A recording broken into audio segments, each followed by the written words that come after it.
Hola, ¿cómo están?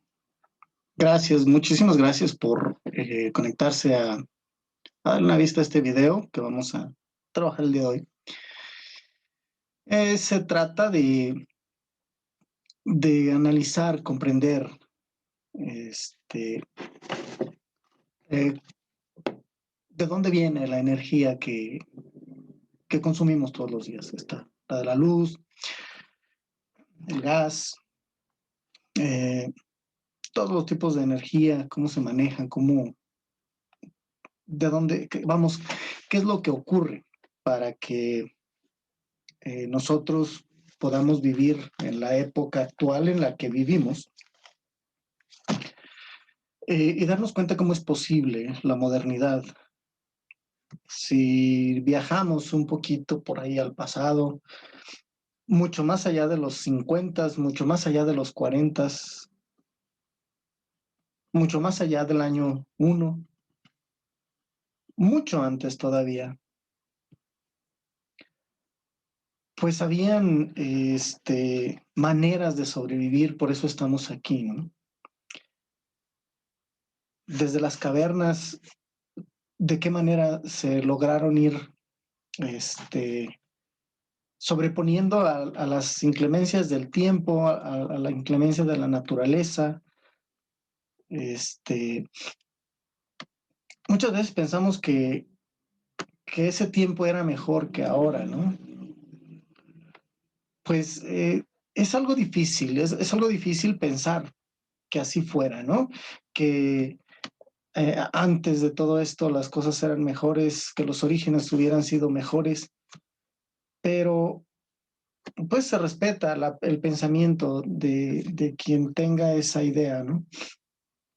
Aquí la cuestión es que el hombre siempre está buscando eh, estar cada vez mejor. O sea, busca su bienestar y obviamente a cambio de bienes, pues el bienestar de los demás. Por medio del trueque, por medio del intercambio, se logra lo que hoy tenemos, ¿sí?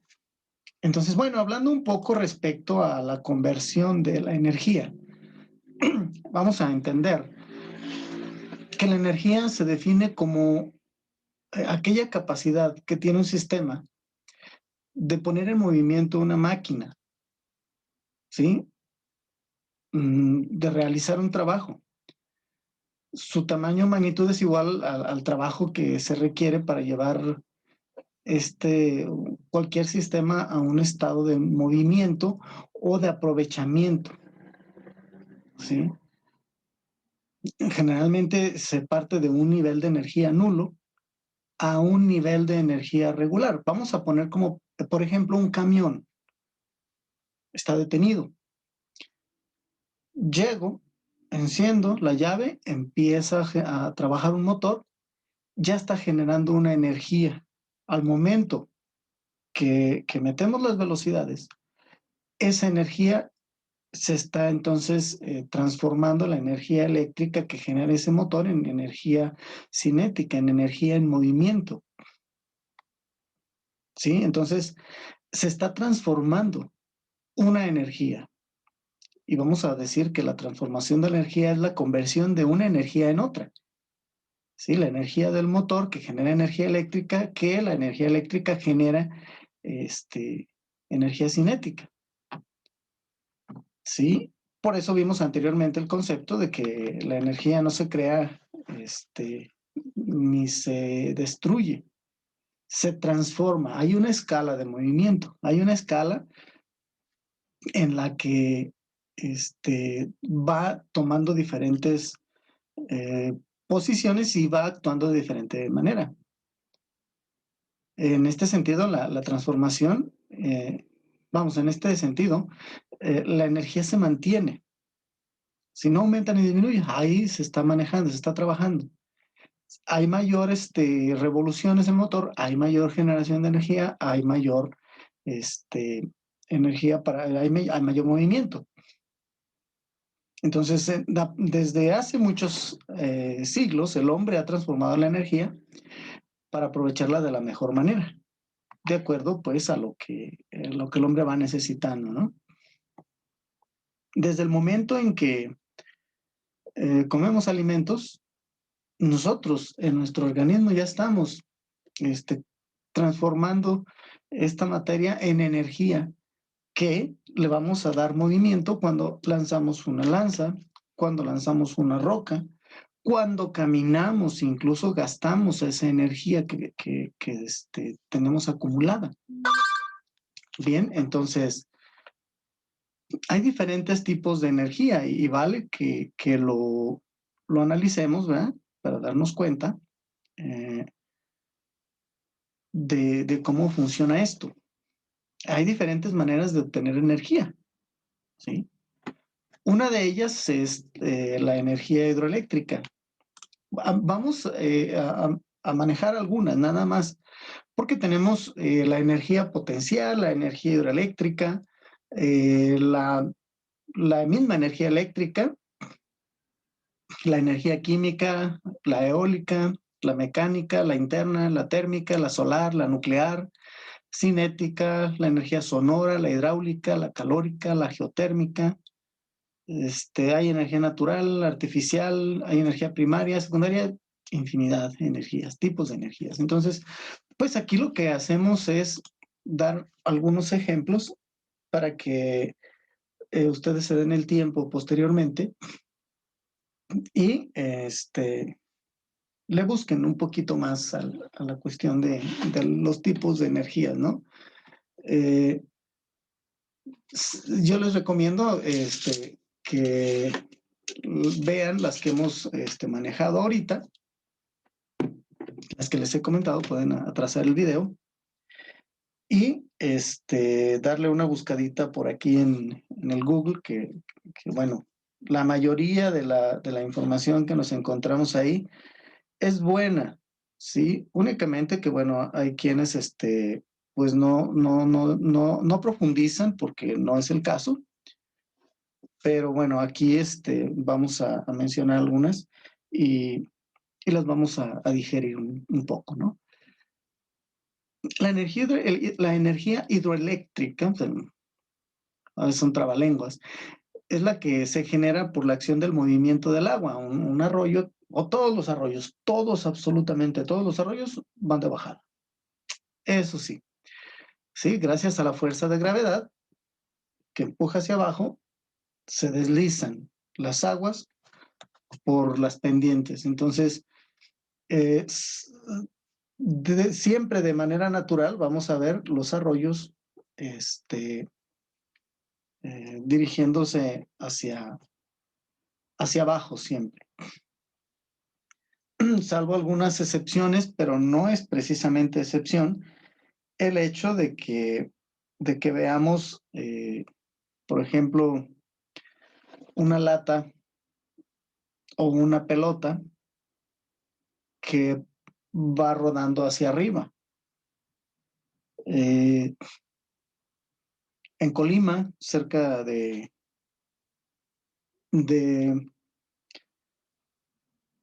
Minatitlán, por ahí cerca de Minatitlán, entre Comala y Minatitlán, hay un lugar en el que ustedes pueden detener su coche. Sobre todo, bueno, en el día hay un momento en particular en el que el fenómeno se puede percibir mejor. Pueden detener su coche, llevar una pelota, van a ver ustedes la subida.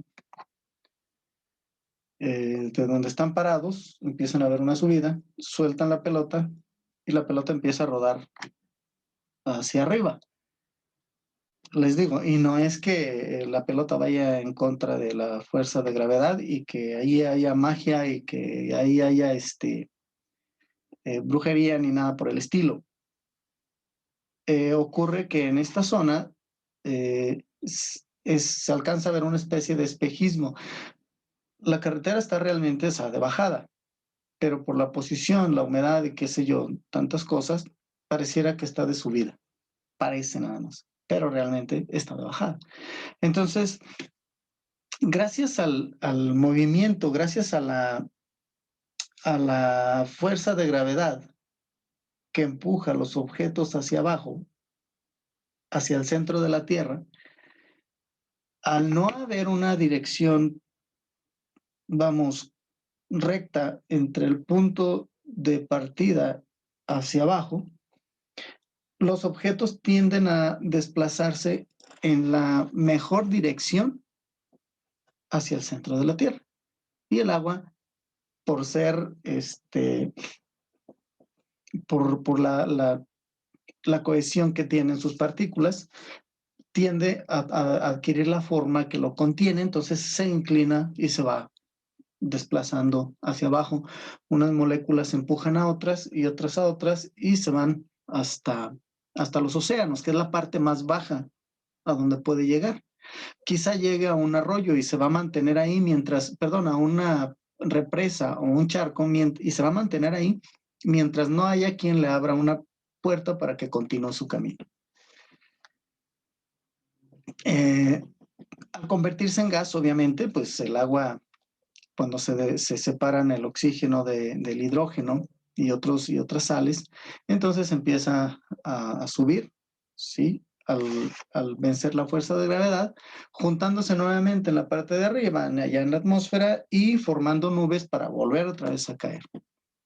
Mientras llega al mar, toneladas de agua se pierden no se pierden, vamos, suben a la atmósfera y van a caer en forma de rocío en otros lugares o en forma de lluvia en otros lugares. Bien, este tipo de energía se aprovecha cuando hay saltos geodésicos, o sea, cascadas, o donde hay desniveles, ¿sí? Y se hacen cierto tipo de represas. En México, en la Ciudad de México, cerca de la zona donde está ubicado Six Flags, sí, me parece que es por esa zona. Hay un lugar que se llama Los Dínamos. Probablemente, no sé exactamente, yo visité el lugar nada más así de pasadita, pero parece ser que ahí en ese lugar hay un tipo de represas. Hay un arroyo que va muy en bajada, entonces le hicieron ciertas represas para provocar caídas, otra represa, otra caída, otra represa, otra caída, ¿sí? En donde se colocan ruedas con aspas para que pegue el agua sobre el aspa y vaya haciendo que la rueda gire. Donde está girando la rueda hay fricción, se genera calor, se genera energía.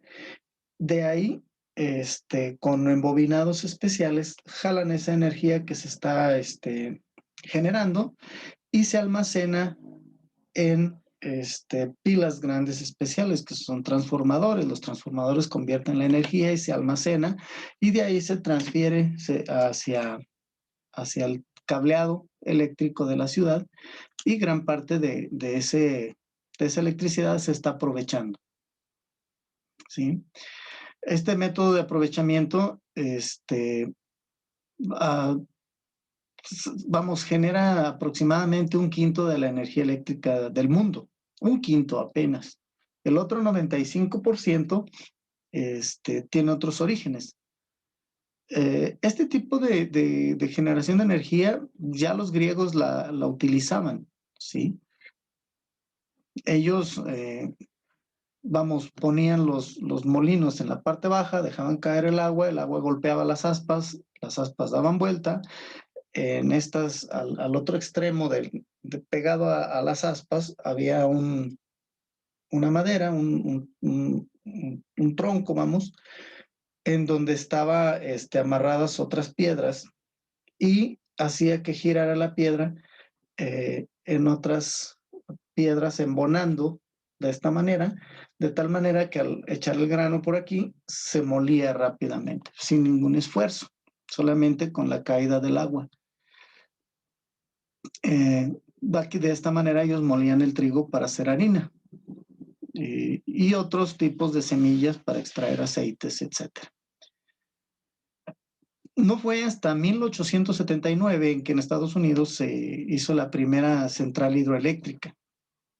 ¿Sí? Ellos fue hasta entonces que dijeron, podemos sacar energía de esta manera, como lo hacían antiguamente, y lo llevaron a cabo. Este tipo de centrales eléctricas uh, se aprovechan en zonas accidentadas, en zonas de bajada, ¿sí? A veces donde las zonas en todo el año tienen en las montañas el hielo, todo el año está cayendo agua, el agua se es aprovechada para ir generando este tipo de fricción. O también generan presas en las partes altas de estas montañas, acumulan el agua, después la dejan salir a presión y generan este tipo de energía, aprovechando el deshielo de las cumbres, ¿sí?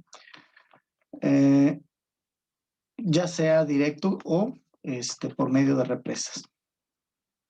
La potencia de este tipo de centrales puede variar desde grandes hasta medianas. Algunas generan miles de megavatios, perdón, y algunos que generan unos cuantos megavatios en arroyos pequeños con generadores pequeños para una granja, por ejemplo. Es un ejemplo sencillo. La energía eléctrica es el fenómeno en el que la diferencia de potencial eléctrico entre dos o más puntos son conectados por un transmisor o un conductor eléctrico, ¿sí? Perdón, se produce una transferencia de partículas cargadas negativamente, que son los electrones, de un lado hacia el otro. Se conoce como corriente eléctrica. De esta manera, se puede transformar en diferentes tipos de energías, como energía calórica, cinética, mecánica o la lumínica, ¿sí? Cuando se genera la energía eléctrica, estamos transmitiendo una cantidad de electrones por un cable, llega a un punto en donde hay una resistencia. Si hay una resistencia, el otro lado lo conectamos a tierra física, tierra como la del jardín, y cuando llegan los electrones pasan por esa resistencia, por eso se llama resiste. Van ellos viajando a una velocidad pues de la luz, llegan a la resistencia, choca uno, choca otro, porque aquí se detienen. Mientras van circulando por un cable de cobre, van circulando libremente, casi libremente, pero cuando llegan a una resistencia de cobre, perdón, a una resistencia de carbón, entonces todos se frenan y llega otro y le pega al otro, le pega al otro, le pega al otro y lo va empujando rápido. El de atrás va empujando de tal manera que la fricción es grande en ese filamento de carbón y se genera energía calórica. Al estar la energía calórica en este bulbo, en este foco, al estar la energía calórica al vacío, no hay nada que la consuma. Para que pueda haber flama, tiene que haber oxígeno, pero como el foco está cerrado al vacío, no se consume, se calienta nada más, y es entonces que podemos ver cómo los electrones salen disparados hacia los lados en forma de energía lumínica. Adentro está la energía calórica. Si agarramos un foco de resistencia nos va a quemar, ¿sí? Pero bueno, ¿y qué pasa entonces con los focos actuales que están llenos de, bueno, las lámparas de neón, las lámparas que conocemos, esas lámparas que de repente empiezan a parpadear y se acaban, tienen una entrada también por un lado y los electrones pasan a través de ese gas chocando en la otra parte que está conectada a tierra, y cuando los electrones pasan hechos locos por ese tubo pegando en el gas, ¿sí? Generan otra energía lumínica, pero no tan caliente como la de los focos, porque ahí vamos, chocan únicamente con el gas y se escapan en forma de luz. Los de LED actualmente son diferentes, también generan los electrones cierta resistencia en ese punto, pero es menor cantidad de electrones, ¿sí? También generan una energía que no es tan calorífica, pero que se expande en adentro de estos focos que compramos nosotros, que son de LED, hay pequeños foquitos, 3 o 6 foquitos en el interior. Esos se prenden, lanzan los electrones también y chocan con el gas que está en el foco que compramos y hay iluminación. Hay muchas maneras en las que se puede manejar la electricidad para iluminar. O también, cuando abrimos nosotros el pequeño horno eléctrico, lo conectamos, llegan los electrones, chocan en una resistencia, nuevamente lo volvemos a decir, la resistencia, los electrones pegan unos con otros y la resistencia empieza a agarrar calor, se empieza a poner roja.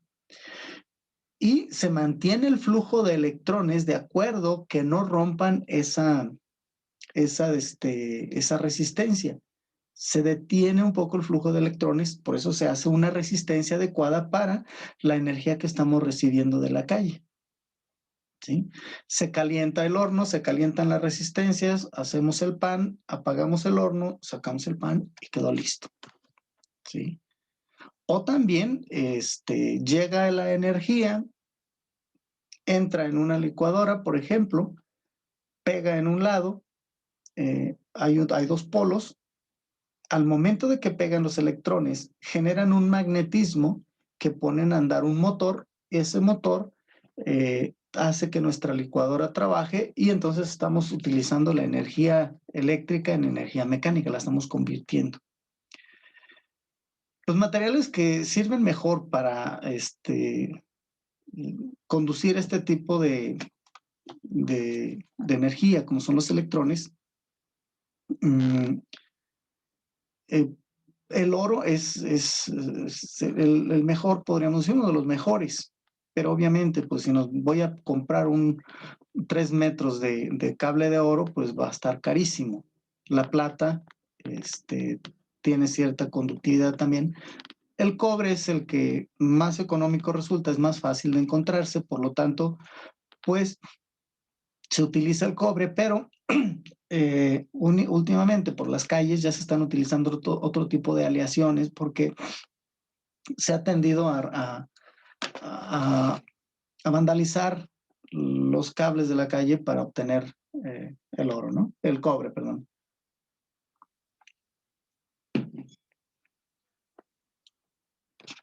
Entonces, pues la energía eléctrica, si se fijan ahorita, es la más común, la que utilizamos nosotros. La energía nuclear, que se genera producto de la descomposición radioactiva de algunos elementos como el uranio y el plutonio, que son con los que más se utilizan para hacer plantas nucleares. Estas reacciones nucleares liberan espontáneamente cierto tipo de energía, es energía atómica, son los átomos separados, o se hacen diferentes reacciones. Vamos a hablar de la fusión y de la fisión nuclear. De alguna manera se logra artificialmente convertir este tipo de reacciones en energía eléctrica. Es común referirse a la energía nuclear no solo como el resultado de una reacción, sino como el concepto que incluye los conocimientos y las técnicas que se hacen o que hacen que este tipo de energía sea útil para el ser humano. ¿Sí? Existen dos métodos. Hay dos métodos para la producción de energía nuclear por medio de la liberación de la energía presente en el núcleo del átomo. Acuérdense que el átomo es, el concepto que tenemos de átomo es que es la partícula más pequeña que logramos obtener. Hasta el siglo antepasado se tenía ese concepto. En el siglo pasado se comprendió que ese átomo, que esa pequeña partícula, estaba compuesta por otras partículas. Entonces no era la partícula más pequeña la que podíamos lograr, sino que el átomo estaba compuesto de electrones girando alrededor y en el centro había protones y neutrones. O sea, no era entonces la partícula más pequeña. De aquí se logra entonces comprender el proceso del funcionamiento del átomo y entonces se empiezan a hacer otros experimentos tratando de separar los electrones del núcleo, del núcleo del átomo, que formado por protones y neutrones, y entonces se logran reacciones pues favorables para el ser humano en el sentido de que se utilizan de diferente manera, ya sea para bien o para mal. La fusión nuclear es el proceso en donde la energía se libera porque los átomos se combinan entre sí para formar un átomo más grande, ¿sí?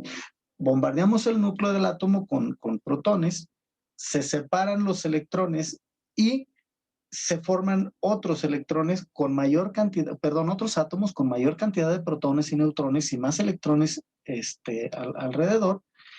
Entonces, el núcleo del nuevo átomo es más pesado y tiene una masa un poco más pequeña a la suma de las masas de los núcleos que iniciaron el proceso.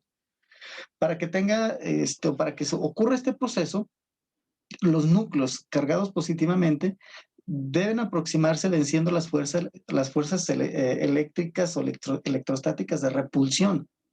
¿Sí? Hay una tendencia a empujar hacia afuera, entonces hay que vencer esa resistencia. Y bueno, esto se logra únicamente en reactores especiales, aceleradores de partículas especiales. Las televisiones viejitas que tenían esa pantalla y que por detrás tenía un chupón hacia atrás. Ese era el principio de los aceleradores de partículas. Llegaba el electrón, pasaba por un embobinado y empezaba a hacer un barrido en la pantalla generando una imagen. Ese es el principio que se utilizaba y se utilizó y sigue utilizándose ahorita en los aceleradores de partículas del mundo. ¿Sí? Entonces se generan átomos más grandes. En cambio, la fisión nuclear es aquella donde los átomos se separan para formar átomos más pequeños todavía. ¿Sí? Se bombardea el núcleo, se separa el átomo, se asocian nuevamente otros electrones con otros protones y neutrones, formando átomos más pequeños. Entonces, el núcleo pesado que se bombardeó por los neutrones se convierte inestable, se descompone en dos núcleos, ¿sí? en dos grupitos de protones y de neutrones, y sus masas son del mismo orden y magnitud, o sea, del mismo tamaño que eran anteriormente. Pero la suma de las masas es un poquito más pequeña que los originales. En una pequeña fracción de tiempo, bastante pequeña, dividamos el segundo en 1000 partículas, en 1000 fracciones de segundo, en ese momento se genera una energía 1.000.000 de veces mayor que la original. Es entonces enorme, vamos. Por eso, si lográramos nosotros separar los átomos de esta tapadera de medicina, así como de hecho se puede lograr, vamos, al hacerlo, se genera una expansión de átomos generando calor y fuego alrededor. Y no estoy hablando de alrededor en una mesa, estoy hablando que con una tapadera de ese tamaño podemos destruir casi toda la ciudad de Guadalajara. ¿Sí? Es bastante la energía que se logra separándolos. Entonces, este tipo de reacciones de fisión y de fusión nuclear se utiliza en las plantas nucleares en el mundo, ¿sí? En, en Rusia, en Inglaterra, en Estados Unidos, en muchísimos lugares, y en México también, pues tenemos este tipo de generadores eléctricos que, vamos, le dan un beneficio enorme al mundo, pero pues también lo ponen en bastante riesgo. La mayor parte de la energía nuclear se utiliza para crear electricidad. En algunos países de Europa, como Francia, ah, una gran parte de la energía que se utiliza es de tipo nuclear, ¿sí? Dependiendo, bueno, el país donde hay muchos flujo de ríos, pues se puede manejar la hidroeléctrica, pero donde no, tienen que apelar a la energía nuclear. Eh, Hay diferentes tipos en los que se puede utilizar. Hay barcos propulsados por energía nuclear, hay submarinos propulsados por energía nuclear, hay aviones, ¿sí? Sin embargo, todavía es poco lo que se está utilizando, o sea, todavía le falta al hombre incursionar en la técnica, en la ciencia, para nuclearizar el 100% del mundo. La energía solar es otro de los tipos de energía. Son las radiaciones que recibimos del sol en forma de luz y calor. Estas radiaciones pueden utilizarse de diversas maneras. Se pueden captar en celdas solares para convertirse en energía eléctrica. Se puede captar en reflectores para convertir o para hacer los calentadores, por ejemplo, los calentadores de agua. ¿Sí? La superficie de la Tierra está rodeada por agua, vamos. Un 75% de agua y el otro 25% es tierra. Entonces, por lo tanto, la atmósfera, la parte de arriba está bastante húmeda.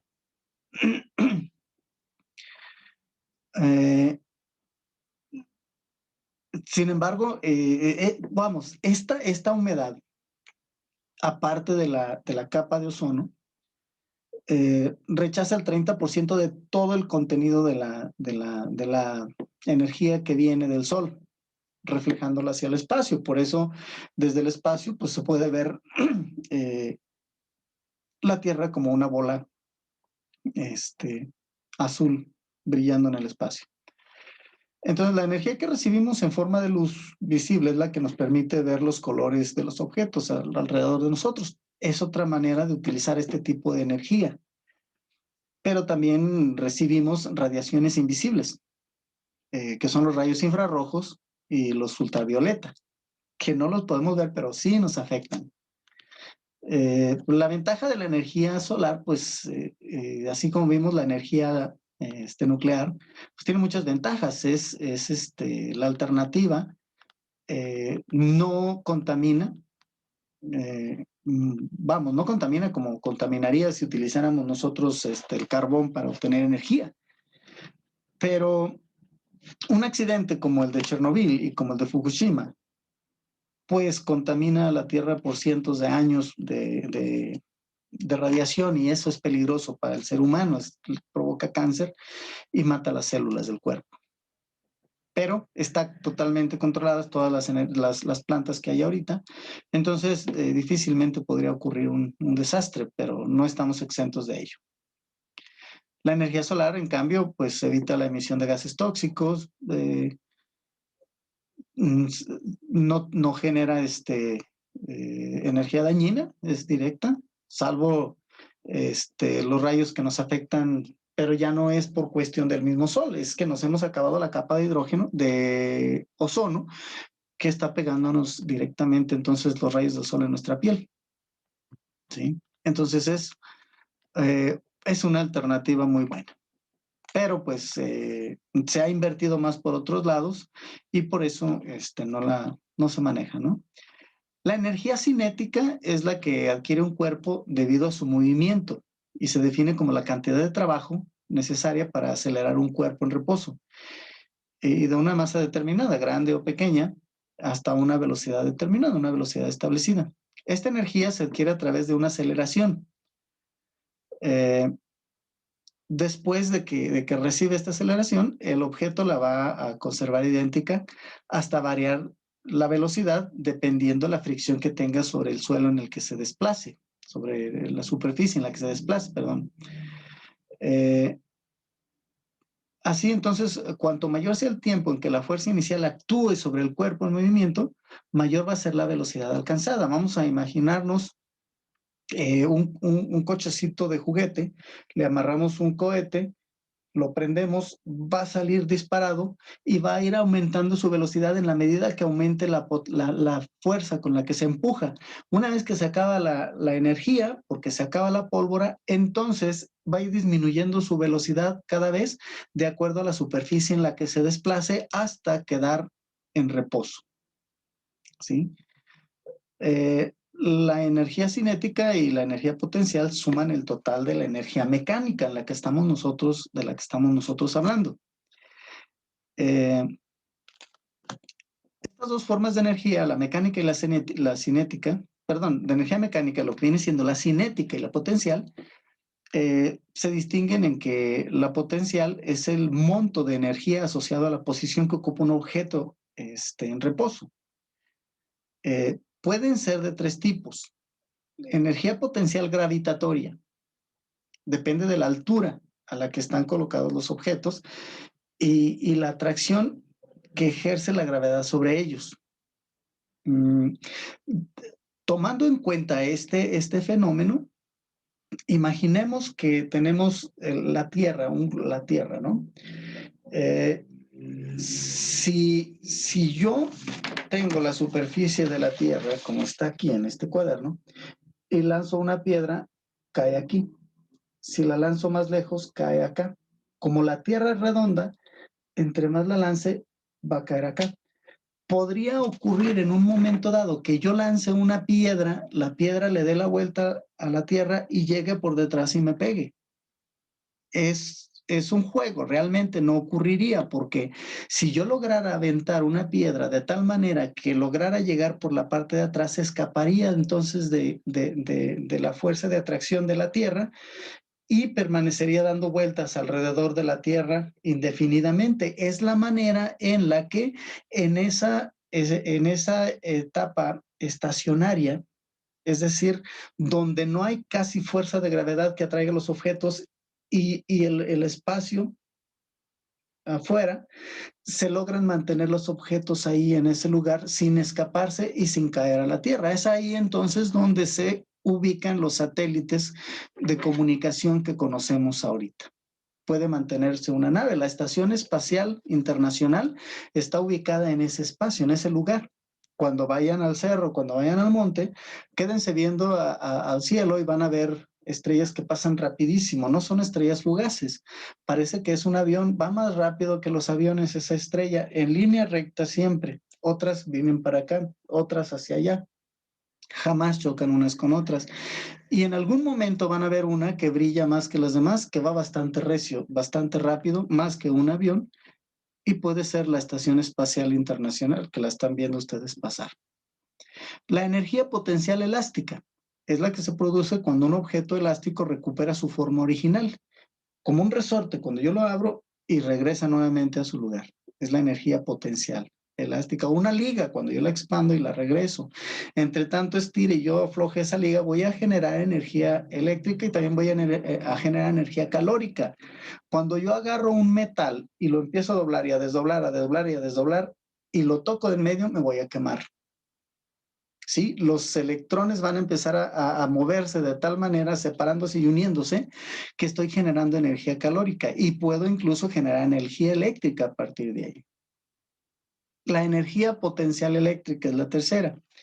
Es la que contiene, la que está contenida, digamos, en el trabajo que realiza un campo eléctrico, como es la bocinita de mi celular. Hay un campo eléctrico ahí que provoca que yo pueda estar hablando y que ustedes me estén escuchando por el micrófono que tiene mi computadora en este momento. Cuando una carga eléctrica en su interior se traslada desde un punto del campo hasta el infinito, ocurre este fenómeno.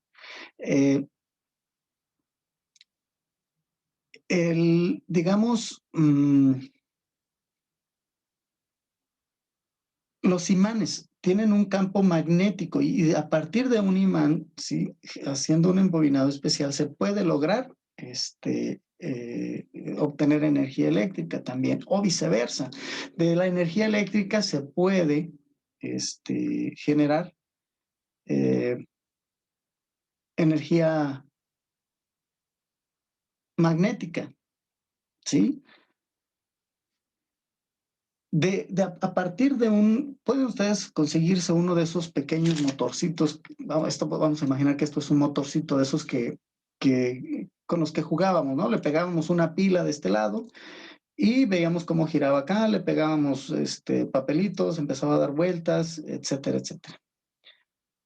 Si ustedes se consiguen un diodo LED, un foquito LED, un foquito de esos que venden de colores en las electrónicas, y si ustedes pegan esos dos polos a los polos que tiene eléctricos, que tiene el motor, y le dan vueltas ustedes alrededor, van a ver cómo el foquito de repente parpadea y se prende.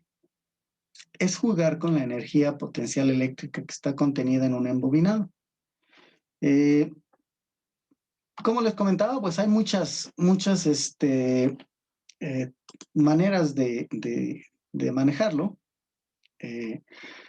Y tipos de energía, se las mencioné hace un momento. Yo les recomiendo que se den una vuelta a internet y busquen cada uno de estos conceptos para comprender más todo este asunto.